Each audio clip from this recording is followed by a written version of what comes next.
Elizabeth Holmes raised $9 billion on a machine that didn't work.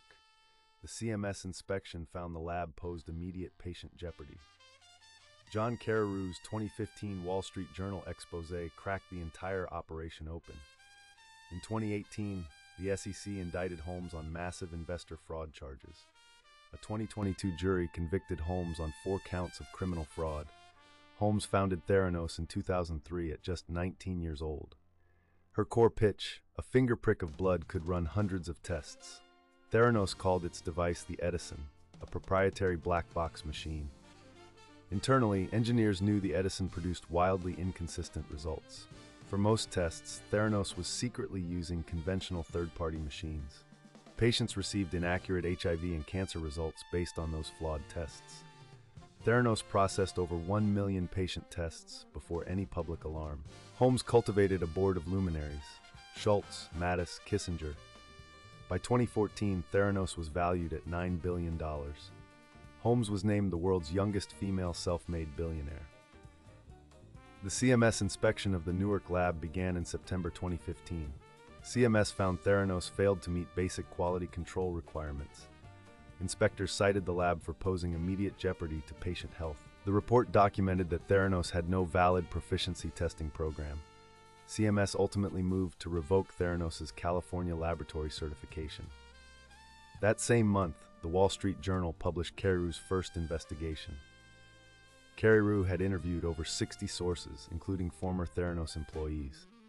Holmes responded by deploying a team of attorneys to suppress the story.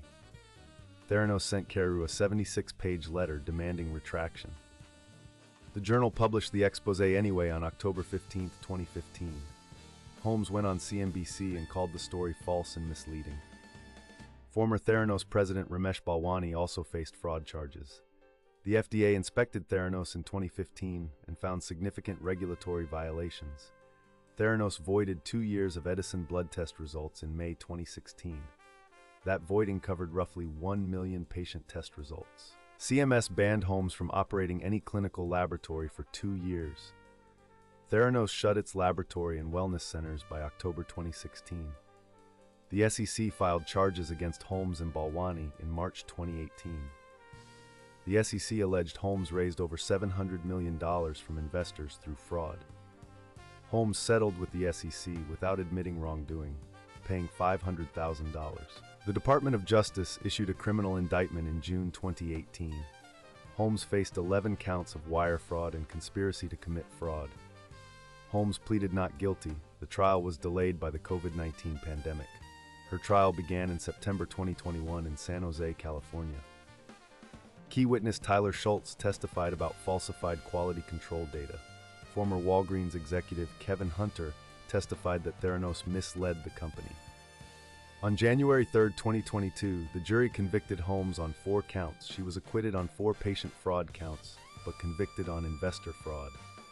In November 2022, Holmes was sentenced to 11 years and 3 months. Balwani was convicted separately and sentenced to nearly 13 years. Holmes reported to a federal prison in Bryan, Texas in May 2023. Investors who lost money include Rupert Murdoch, the DeVos family, and Walgreens. The case prompted new federal laws on lab-developed diagnostic test oversight. Carreyrou's reporting won the Gerald Loeb Award for Distinguished Business Journalism.